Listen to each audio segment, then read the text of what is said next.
What's up, replayers? Reach out to me on social media. Hashtag FX Prime. Hashtag PipKillers. Shay, what up? Happy Good Friday to you. Easter is just around the corner. Spring is officially here. And we're killing pips in the market. So guys, just wanted to give you a little update. Happy Friday. Happy Easter to you guys. Hope you guys had a great week. Very key for you guys to remember that any holiday weekend for trading, when it comes to trading, there's going to be light volume.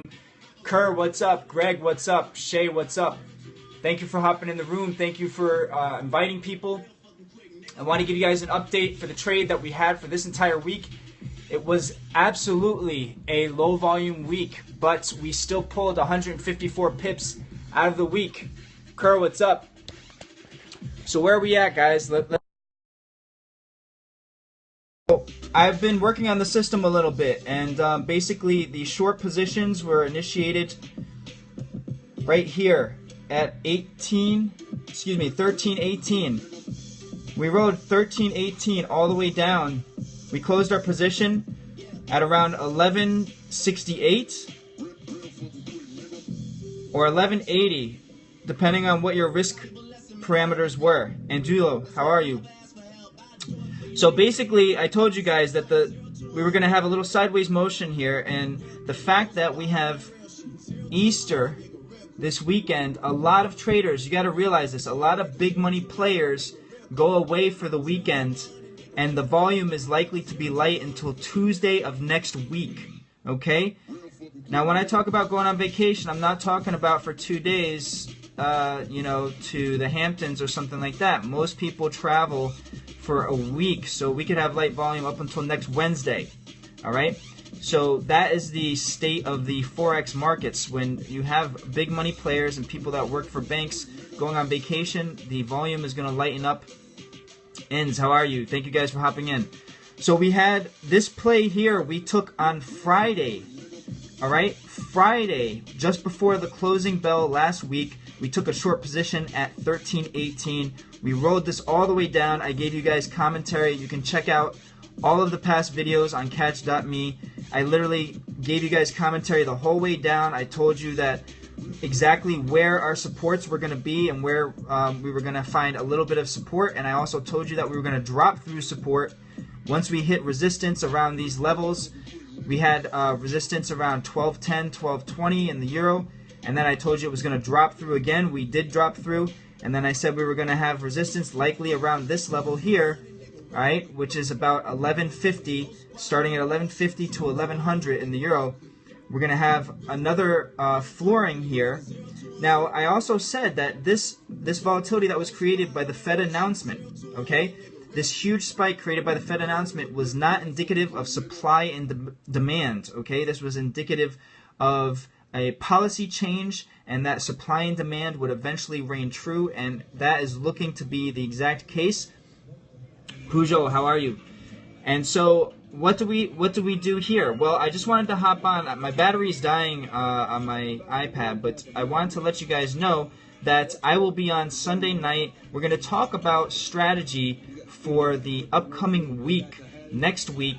And so if you guys want to hop on that, I definitely suggest it. Sunday night, we're going to talk about strategy for the euro going forward, Euro USD cross, and I'm attempting to illustrate for you guys the strength and the mightiness of systems trading. Notice I do not have, awesome Kerr, notice I don't have any support lines, there's no trend lines drawn here.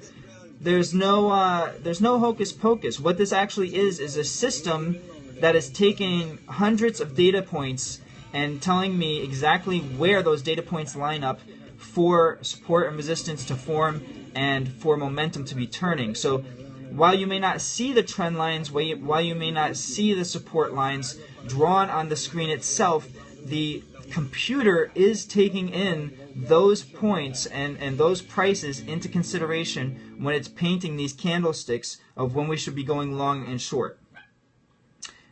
Naked trading, yeah, basically You know, and what this essentially does is the computer, I don't have to draw a million lines on my screen because the computer is drawing them internally, and it's taking them into account when it's deciding what candlestick should be drawn. So the color of the candlestick, you can see a cyan candlestick and indicates a long position, and a magenta candlestick would indicate a short position. And there's different ways we could paint this, but the fact of the matter is that, you know, why did I choose cyan and magenta? It's because it's very easy on the eyes, especially at night. If you're going to be trading at night, it's very easy on the eyes, all right? So green and red can get to your eyes, and so I often change colors of the candlesticks strictly because, you know, they strain on the eyes. And there's different extensions that you can download for your computer and for Chrome and things of that nature to dim the screen or change the screen color to where it's much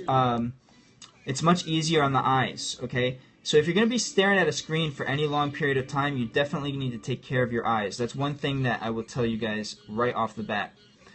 But it's important to realize that the painting of this cyan candlestick is not because we are having you know, opens or closes that would normally be green on a normal candlestick chart. These are not normal painting of candlesticks. This painting is done because of the algorithm. Okay, so I just wanted to clarify that.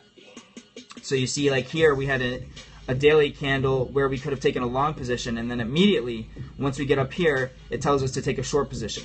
Okay, so the painting of these candles is not normal candlestick painting. This is painting done by the algorithm. All right. So I will see you guys Sunday night. All right. Be ready to hop on a position possibly Sunday night, but likely it's going to be light volume, like I said, until about Tuesday when all the traders come back from vacation, and they're probably going to go into it with force. So just keep that in mind. All right. Next week we may have a few announcements that may also start altering the currency prices. So I will update you on that with Sunday night's scope. All right. I will see you guys then. Listening to a Millie. All right. Enjoy the weekend. Happy Easter, guys. I'll talk to you later. You too, Kerr. See you there.